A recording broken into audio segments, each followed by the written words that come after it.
Je n'ai pas l'expérience, mais j'ai l'imagination. Mais l'imagination ne sert la littérature qu'à partir des expériences que l'on a eues dans la vie. Autant dire tout de suite que vous refusez de lire mon roman. Tout à fait entre nous, je ne vois vraiment pas l'intérêt de lire une histoire qui a été écrite par une petite gamine de 15 ans. Et à votre avis, qu'est-ce que ça écrit, une gamine de 15 ans? Sans aucun doute des niaiseries de son âge. Sale prétentieux. Oh, il va me le payer. Je comprends que cela a dû être très humiliant pour toi, mais... Si jamais je le revois, je n'hésiterai pas à lui cracher au visage. Hein? Mais tu trouves pas que t'exagères? Alors je le grifferai jusqu'à ce qu'il saigne. Je t'ai jamais vu dans un état pareil, Jo. Arrête! Je saurais me venger. J'écrirai un roman magnifique qui va laisser tous les gens babas. Ah oui, bravo, moi je préfère ça.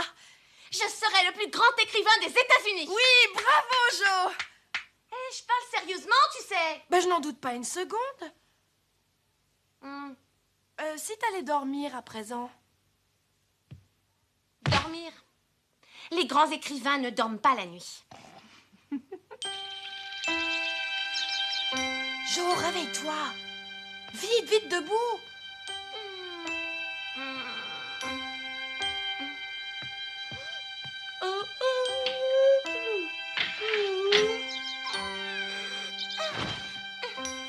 Ah, j'ai bien dormi. Lève-toi en vitesse et habille-toi vite. Sinon, on va faire attendre tout le monde pour le petit déjeuner. Le bureau d'assistance des combattants? Oui, je suis votre invitée et cela me laisse beaucoup de temps libre. C'est la raison pour laquelle j'ai décidé de proposer bénévolement mon aide. Je ne veux pas rester ici alors que je peux me rendre utile ailleurs et que mon mari et les autres hommes sont au front. Bien sûr, je n'ai pas le droit de m'opposer à votre décision, mais je la trouve un peu extravagante. Pourquoi extravagante? Il ne s'agit pas d'un travail rétribué. Non, il s'agit d'apporter son aide à ceux qui en ont le plus besoin. Voilà pourquoi je dis que c'est extravagant.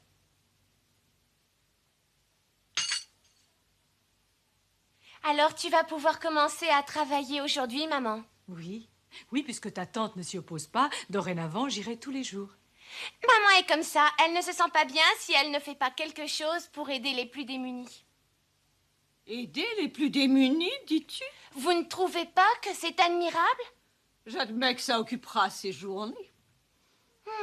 Meg, Oui? sois gentille, n'oublie pas de me prévenir pour le cas où l'agent immobilier se manifesterait. Entendu. Compte sur moi. Au besoin, j'irai te chercher, maman. Vous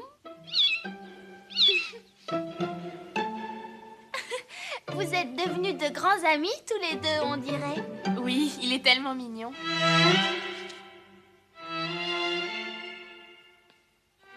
Au revoir, maman. Au revoir, ma chérie. Oui, entrez. Quel genre stupide! Quel genre stupide! Veux-tu bien te taire, folie? Ça ne s'arrange pas, on dirait.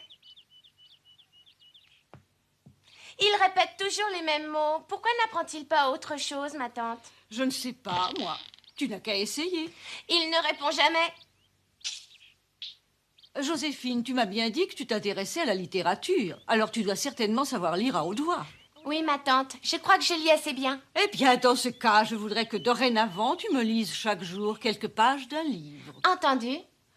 Tu comprends, ma vue a beaucoup baissé depuis quelque temps.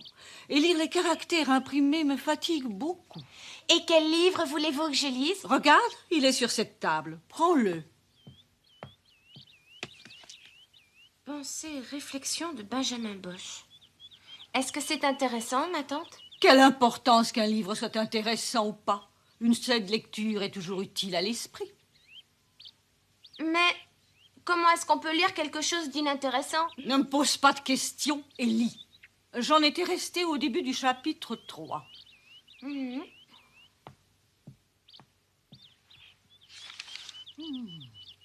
Chapitre 3. Je peux commencer la lecture, ma tante? Oui, oui, vas-y. Comme je l'ai indiqué plus haut, j'aborderai dans ce 3e chapitre un sujet qui très certainement touchera profondément vos cœurs. Mais avant de commencer, je veux donner au lecteur un conseil, presque un avertissement. Ne répétez pas cette histoire aux autres. même si elle vous a touché et que vous ne résistez pas à la tentation de la raconter autour de vous. Autrement dit, le récit qui va être porté à la connaissance du lecteur dans les lignes qui vont suivre est strictement confidentiel.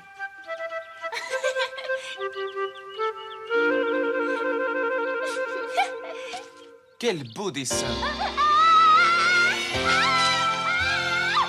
Qui êtes-vous? Je m'appelle Anthony Boone et je suis journaliste. Je voudrais parler à une certaine Mademoiselle Marsh.